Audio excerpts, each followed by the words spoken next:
Hola, soy Alex Ulloa, director académico del Centro de Estudios Constitucionales del Tribunal Constitucional, y el día de hoy compartiremos un nuevo capítulo de nuestros coloquios constitucionales, producto académico del SEC que permite entrevistar a destacados referentes nacionales e internacionales del mundo del derecho.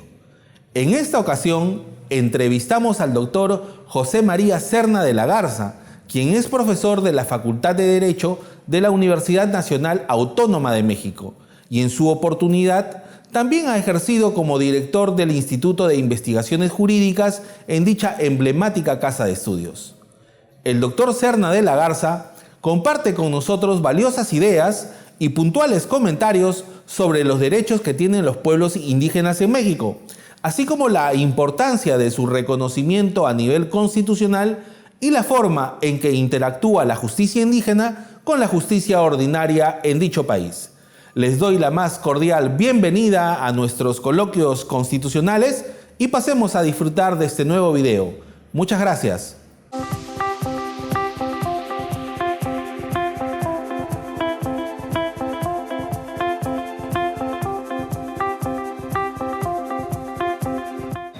Bienvenidos, mi nombre es Alex Ulloa, director académico del SEC, y a nombre del magistrado Elder Domínguez Haro, director general del Centro de Estudios Constitucionales del Tribunal Constitucional del Perú, les damos la más cordial bienvenida a este nuevo capítulo de los coloquios constitucionales.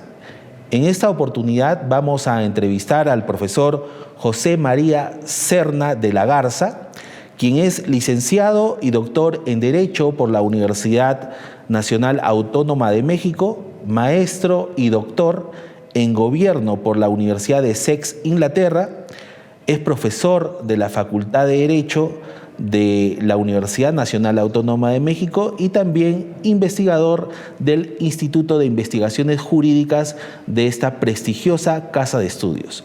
El día de hoy vamos a dialogar sobre un tema muy interesante, el cual es los derechos de los pueblos indígenas en México. Profesor Serna de la Garza, bienvenido. Sus primeras palabras en esta entrevista. Sí, pues muchas gracias por la amable invitación. Y efectivamente el tema de nuestra charla tendrá que ver con los derechos de los pueblos indígenas en México, centrado en los temas de sus sistemas normativos y sus sistemas de justicia y la manera en que esos sistemas conviven con el sistema estatal de derecho que existe en mi país.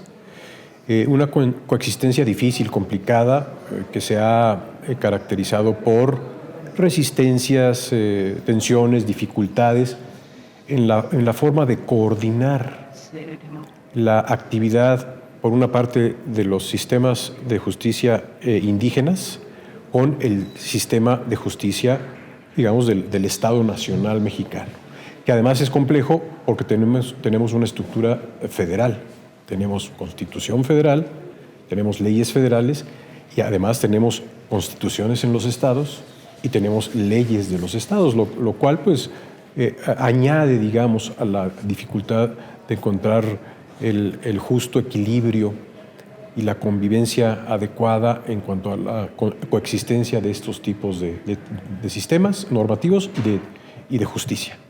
Es muy interesante lo que usted nos plantea. En el caso peruano, las comunidades indígenas y nativas tienen un asidero constitucional. En la Constitución de 1993 se les otorga una personería jurídica y así como usted menciona, ellos también pueden impartir su propia justicia comunal. Evidentemente hay una restricción en la Constitución peruana, la cual indica que esta justicia comunal no puede vulnerar los derechos fundamentales. Cosa curiosa, cuando vemos en las noticias de algunas formas de hacer justicia respecto de unos abigeos en algunas comunidades del país, por ejemplo, se les castiga con una suma de ejercicios físicos o quizás se les golpea con algún látigo. ¿Cómo es la justicia comunal en México o la justicia de los pueblos indígenas en México? Bueno, a ver, debo comenzar diciendo que en México también tienen un estatus constitucional. No siempre lo han tenido. La versión original de la Constitución mexicana de 1917 reconoció derechos de los indígenas, pero no en tanto indígenas, sino en tanto campesinos. Y esto que estoy diciendo muy vinculado con el programa de reforma agraria, que fue resultado de la Revolución Mexicana. Resultado de la Revolución Mexicana fue la Constitución del 17, que tiene todavía un artículo que es el número 27, en donde se establecieron las bases generales del reparto agrario. Es decir, ¿qué fue la reforma agraria en México? Fue expropiar los grandes latifundios para repartirlos entre los campesinos sin tierra. Campesinos sin tierra que fueron los que formaron parte de los ejércitos revolucionarios durante la Revolución Mexicana. Muchos de esos campesinos sin tierra eran indígenas, eran campesinos indígenas. Y por eso el artículo 27 constitucional, cuando habla del reparto agrario, utiliza varios términos que llevan implicado el tema indígena, pero que no mencionan directa y expresamente el concepto o la idea de pueblos indígenas, ¿no? Se dice en el artículo 27, por ejemplo, originalmente, la tierra se va a entregar a los que formen partes de pueblos, comunidades, rancherías, tribus y otro tipo de comunidades que vivan en el sector rural mexicano, ¿no? Ahí no se habló de la palabra indígena, pero estaban implicados dentro de estos conceptos que acabo de mencionar.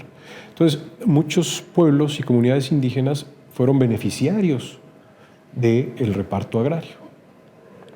Ahora, lo que no hizo la Constitución de 1917 fue, digamos, reconocer que esos pueblos indígenas habían y han sufrido y experimentado situaciones de discriminación histórica y estructural por siglos. Y lo que no tomó en cuenta la Constitución del 17 en su versión original fue pues el hecho de que había que hacer algo para tratar de emparejar a estos grupos que tradicionalmente han estado discriminados y desventajados, ¿no? ¿Cuándo ocurre el cambio? El cambio en la Constitución ocurre a raíz del levantamiento del Ejército Zapatista de Liberación Nacional. En 1994 se da este levantamiento que exige nuevas normas que reconozcan a los pueblos indígenas, pero ya no en tanto campesinos, sino como pueblos indígenas históricamente discriminados.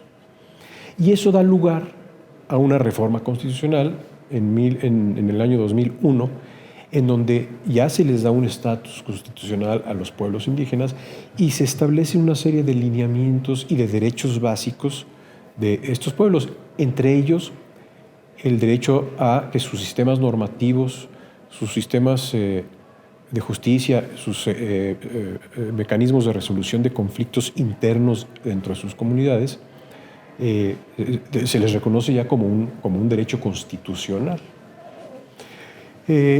Ahora, de lo que usted mencionaba, el tema de que pues en el caso de Perú existe un límite, un parámetro constitucional, ¿no?, que es el marco en el que se deben de mover estos sistemas de justicia indígena. Bueno, en México también existe.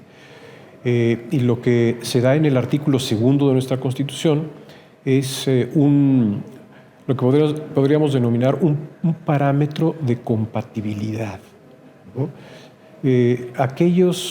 Aquellas formas de castigo o aquellas sentencias, digamos, o resultados de los sistemas de justicia indígena que no sean compatibles con los principios básicos de la Constitución mexicana, como son garantías individuales, derechos humanos y en especial los derechos y dignidad de las mujeres, esos productos de la justicia indígena al no ser compatibles con este marco básico de derechos, no son válidos dentro de nuestro sistema. Y existen mecanismos para invalidar decisiones de la justicia indígena que vayan en contra de ese parámetro que es la Constitución mexicana en cuanto a los derechos. Una consulta, profesor, hablando de los parámetros de compatibilidad.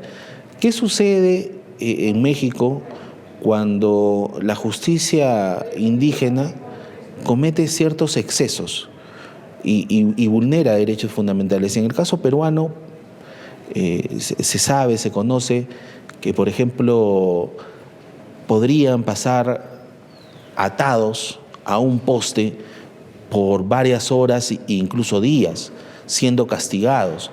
En algunos casos se ha llegado al fallecimiento de la persona castigada. ¿Cómo se compatibiliza en México estas circunstancias de exceso? ¿Cómo puede describirnos usted el tema mexicano en ese aspecto?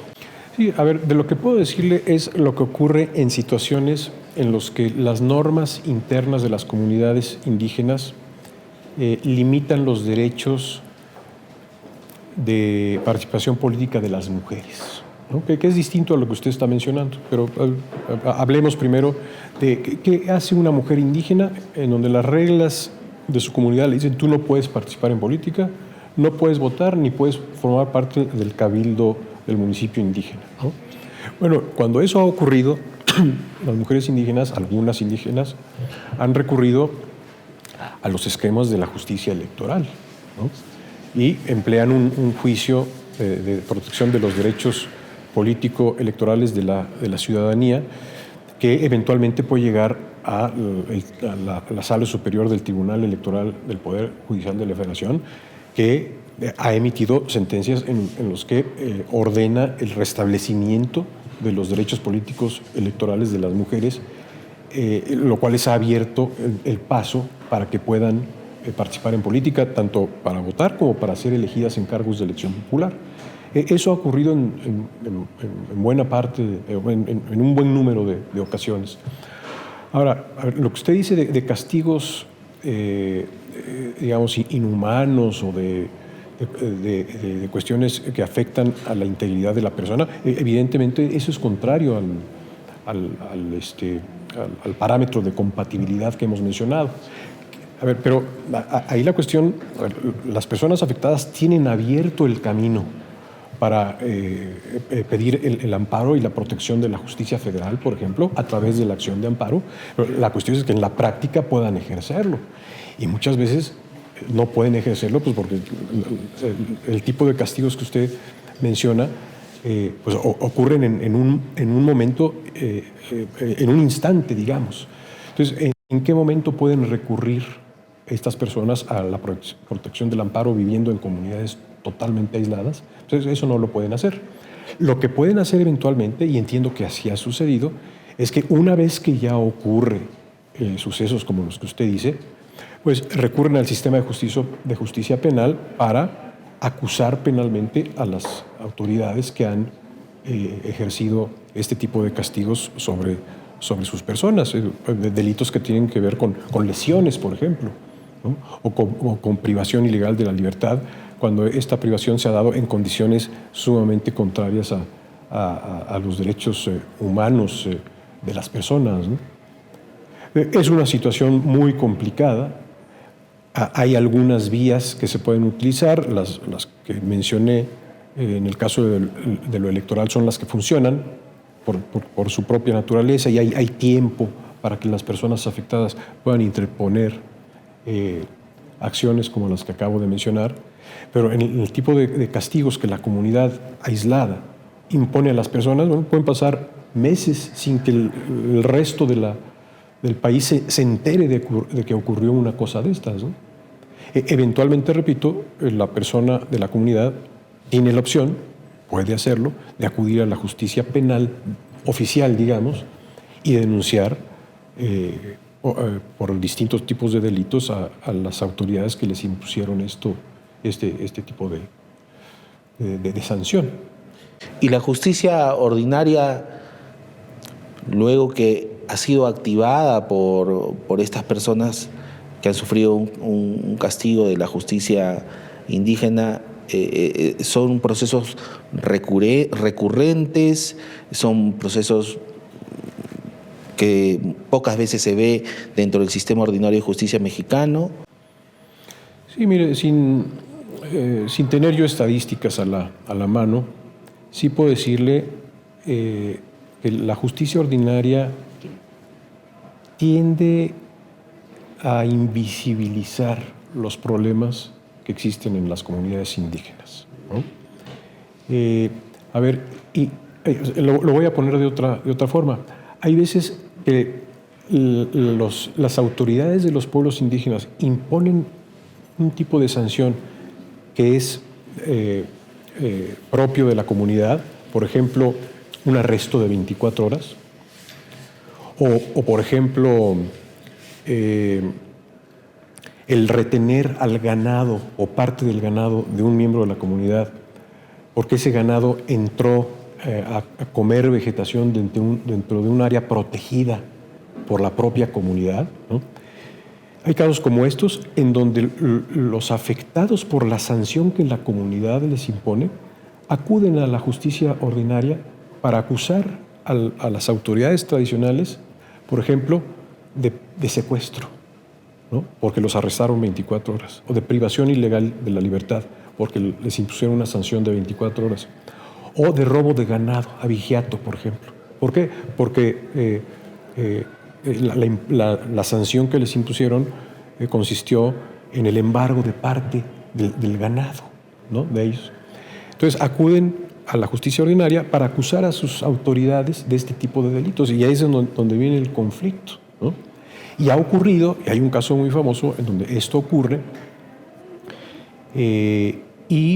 las autoridades indígenas le piden al Ministerio Público y a los jueces penales que desestimen, ¿no?, la acusación penal en su contra, pues porque ellos están aplicando la normativa de la comunidad indígena y no están cometiendo desde su perspectiva ningún delito, ¿no?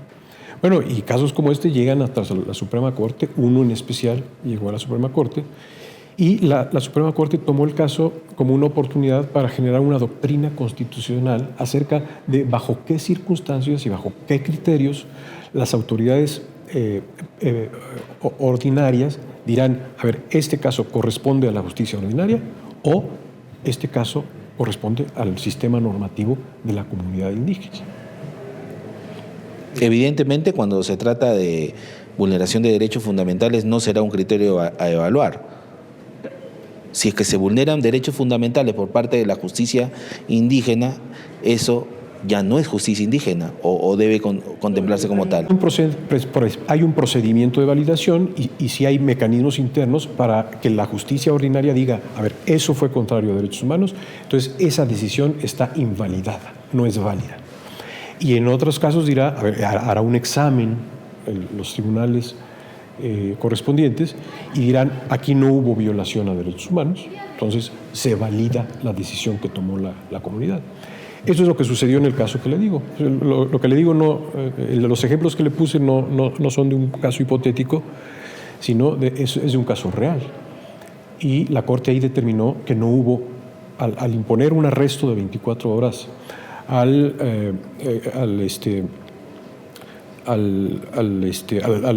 embargar parte del ganado caprino de la persona afectada, la comunidad indígena no estaba violando derechos humanos de ningún tipo, sino que simplemente estaba aplicando su sistema normativo interno.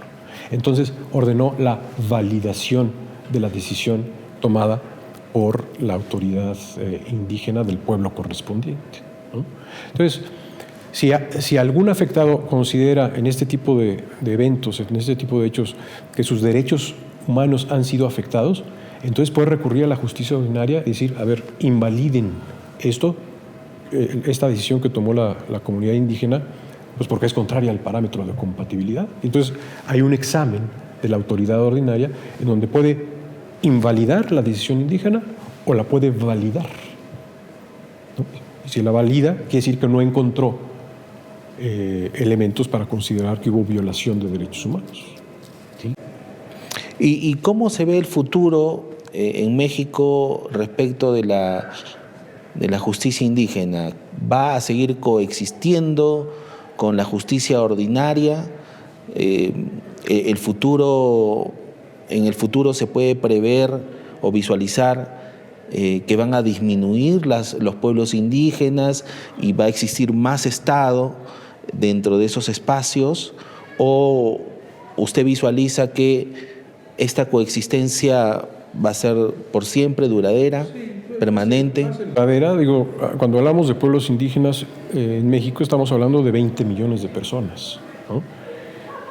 Para darle un parámetro de comparación, en Chile existen menos de 20 millones de personas. En Bélgica existen menos de 20 millones de personas, en Holanda menos de 20, y así en muchos países. Entonces estamos hablando de muchísima gente y de muchos pueblos. Entonces la coexistencia va a seguir. Y las tensiones y los problemas van a seguir. Y la Corte Mexicana tendrá que ir precisando criterios que ha ido definiendo últimamente en cuanto a la mejor forma de equilibrar la relación de la jurisdicción ordinaria con la jurisdicción de los pueblos indígenas. Ya hay algunas sentencias, pero creo yo que todavía falta afinar algunos de los criterios que la propia Corte ha enunciado. Y permítame hacerle una pregunta en esta búsqueda del equilibrio que usted menciona, y quisiera tratar un tema muy puntual, algo que sucede en el Perú, por ejemplo, cuando el Estado y el gobierno buscan brindar algún tipo de concesiones a algunas empresas, iniciativas privadas, para que puedan explotar ciertos recursos que se encuentran dentro de algunas comunidades indígenas. En el Perú lo que se creó fue la consulta previa. ¿Existe esta consulta previa o cómo se trata estas circunstancias, estas situaciones en México? Sí, también hay un procedimiento de consulta previa, y además que proviene no nada más de la legislación interna, sino en normativa internacional. El derecho de los pueblos indígenas a ser consultados previamente, por ejemplo, a la aprobación de proyectos de megaobras, ¿no? Claro, una cosa es lo que dicen las normas en los libros y otra cosa es lo que ocurre en la realidad, ¿no? A veces esas consultas previas no ocurren o se organizan de forma amañada para beneficiar a las grandes empresas, ¿no? Y entonces estamos en una situación de lucha permanente entre pueblos indígenas, y no nada más pueblos indígenas, sino comunidades en distintas zonas del país, pues por defender la naturaleza, bosques, tierras, aguas. En el caso de México, esto se da sobre todo en relación con las grandes empresas mineras, y sobre todo con las mineras a campo abierto, a aire abierto, en donde hay esquemas de producción minera en donde se utilizan químicos que afectan regiones enteras, que afectan ríos, que afectan mantos acuíferos subterráneos. Entonces, de parte de muchas poblaciones indígenas y no indígenas, hay una lucha permanente por la defensa de este tipo de bienes jurídicos y finalmente de derechos típicamente ambientales, ¿no? Derechos ambientales, el derecho humano a vivir en un medio ambiente sano. Y ya finalizando el presente coloquio, estimado profesor, consideramos que el diálogo es el motor de la democracia y del Estado constitucional. ¿Considera usted que el diálogo debe sustentarse más en aquellos esfuerzos de parte del gobierno para buscar acercamientos con los pueblos indígenas, ya sea en el caso peruano o en el caso mexicano? ¿Cuál es su perspectiva al respecto? El diálogo es fundamental en cualquier sistema democrático, ¿no? Y un prerequisito para el diálogo es el reconocimiento del otro, ¿no? De la otra persona y del reconocimiento de que las otras personas tienen derecho a tener perspectivas y opiniones distintas a las de uno, ¿no? Y entonces sí, es a través del diálogo. Y cuando hablamos de la relación entre indígenas y no indígenas en nuestros países, estamos hablando de un diálogo intercultural en donde tiene que haber un proceso de entendimiento mutuo. Dialogar con una perspectiva intercultural, entendiendo que las otras personas de un lado y de otro tienen bases culturales distintas, visiones, cosmovisiones distintas, y que con el diálogo se pueden resolver o se debieran resolver las diferencias, pues para llegar a una coexistencia justa, pacífica, armónica y equilibrada en la medida de lo posible. Siempre habrá conflictos, pero mejor que los conflictos se resuelvan por la vía del diálogo y no por la vía de la violencia, de ninguno de los dos lados.